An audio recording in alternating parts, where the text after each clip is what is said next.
غوثیت، عظمت فاطمہ، عظمت مصطفیٰ، نعرہ تکبیر، نعرہ رسالت۔ سبحان اللہ سبحان اللہ۔ خاتون جنت کہتی ہیں بابا آپ کی بیٹی آپ سے جدا ہو رہی ہے، کہ اپنی بیٹی کو کچھ نصیحت نہیں کریں گے، آپ نصیحت سن لیں اور بات ختم کر لیں۔ اللہ اللہ مصطفیٰ فرماتے ہیں اے میری بیٹی نصیحت ہے، دور حاضر کے والدین کو دیکھو، دور حاضر کے بہن بھائی کو دیکھو، اگر میاں بیوی میں کچھ اٹھ پٹک ہو جائے، میاں بیوی میں کچھ کہا سنا ہو جائے، اللہ اکبر، ماں الگ سے تیور دکھا رہی ہے، باپ کہہ رہا ہے تجھ کو جو کہنا ہے کہہ دینا، ہم دیکھ لیں گے جو ہوگا دیکھا جائے گا۔ بھائی کہہ رہا ہے میں اپنی بہن کو جہنم میں نہیں رہنے دوں گا۔ لوگوں کس گھر میں لڑائیاں نہیں ہوتی، کس گھر میں اللہ اکبر کہا سنی نہیں ہوتی، جب برتن ہوتے ہیں تو آواز بھی کرتے ہیں۔ اپنی بہنوں کی زندگی کو طلاق کے نام پہ برباد نہ کرو، اپنی بیٹیوں کی زندگی کو اللہ اکبر بے وقوفی سے برباد مت کرو۔ لوگوں مصطفیٰ جان رحمت کی حدیث سنے، آقا کریم نے اپنی بیٹی کی پیشانی کو چوما تھا اور آپ نے ارشاد فرمایا تھا اے میری بیٹی فاطمہ تجھے میری نصیحت یہ ہے، کل جب تو حشر کے میدان میں اپنے بابا سے ملے تو تیرا حال یہ ہو کہ تیرا شوہر تجھ سے راضی ہو، علی تجھ سے راضی ہو، اس لیے کہ جس عورت سے شوہر راضی ہے اس سے میں محمد رسول اللہ راضی ہوں، جس عورت سے شوہر راضی ہے اس سے پروردگار عالم راضی ہے۔ تو پتہ چلا حدیث پاک کا خلاصہ یہ ہے عورت کے لیے نکاح کے بعد باپ بعد میں ہے، شوہر کا مرتبہ پہلے ہے، ماں بعد میں ہے، شوہر کا مرتبہ پہلے ہے، خاندان بعد میں ہے، شوہر کا مرتبہ پہلے ہے، بھائی بعد میں ہے، شوہر کا مرتبہ پہلے ہے۔ فیصلہ ہو گیا انتقال کے بعد عورت کے لیے جنت بھی اس کا شوہر ہے، جہنم بھی اس کا شوہر ہے۔ اگر شوہر ناراض ہے تو عورت جہنمی ہے، اور شوہر راضی ہے تو رسول کی حدیث کے مطابق عورت جنتی ہے۔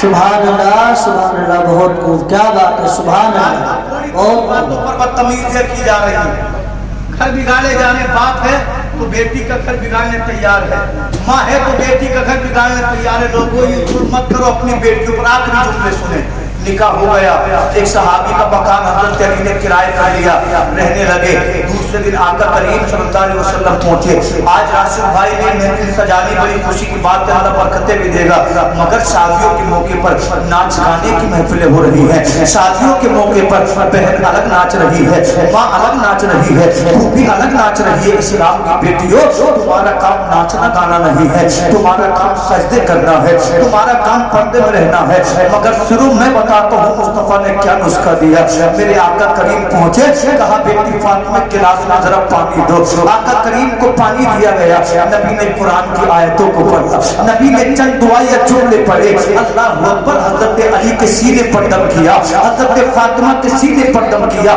آدھا علی کو پلا دیا، آدھا خاتون جنت کو پلا دیا۔ لوگوں جب دلہا دلہن گھر آیا کریں تو سورہ یاسین و سورہ رحمان کی تلاوت کر کے پانی پہ دم کر لیا کرو، آدھا دلہن کو پلا دینا، آدھا دودھے کو پلا دینا، انشاءاللہ دونوں میں محبت پیدا ہو جائے گی، انشاءاللہ دونوں میں فساد نہیں ہوں گے۔ مگر ناچنے گانے سے فرصت ملے تب تو بات ہو، اگر فرضی رسومان سے فرصت ملے تب تو بات ہو۔ اللہ اکبر، میرے سرکار صلی اللہ علیہ وسلم نے دونوں کے سینوں پر دم کیا اور اپنے ہاتھوں کو اٹھایا، اے مولا انہیں پاکیزہ رکھ، اور ان سے آنے والی جو نسل ہے اس نسل کو پاکیزگی عطا فرما۔ اب قرآن کی آیت سنیں، قرآن کہتا ہے مرج البحرین یلتقیان بینہما برزخ لا یبغیان یخرج منہما اللؤلؤ والمرجان۔ قرآن کہتا ہے جب دو سمندر ملتے ہیں تو اللہ تعالیٰ ہیرے پیدا کرتا ہے، ایک ہیرے کا نام لولو ہے، ایک ہیرے کا نام مرجان ہے۔ لولو اور مرجان ایسا ہیرا ہے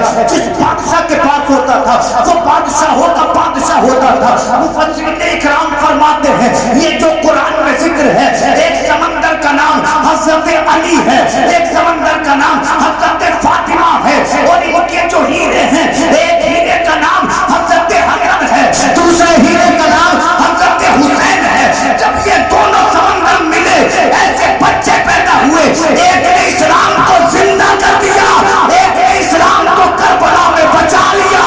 سبحان اللہ سبحان اللہ، نعرہ تکبیر۔ نعرہ رسالت، علماء اہل سنت، نعرہ تکبیر، نعرہ رسالت، سبحان اللہ۔ جب شادی خدا اور اس کے رسول کی مرضی سے ہوتی ہے تو اللہ اولاد میں برکتیں عطا فرماتا ہے، سبحان اللہ، سبحان اللہ۔ اور جب شادی شیطانیت کے سائے میں ہو تو پھر گھر میں فساد ہوگا، جھگڑے ہوں گے۔ اس لیے فرضی رسومات کو ٹھوکر مارو، اللہ کے دین کی رسم کے مطابق اپنی شادیوں کو رچاؤ، انشاءاللہ اللہ گھروں میں برکتیں عطا فرمائے گا۔ وقت مکمل، زیادہ بول کر پریشان کرنے کا کوئی فائدہ نہیں ہے۔ پڑھیے زور سے کلمہ شریف، لا الہ الا اللہ محمد رسول اللہ۔ السلام علیکم۔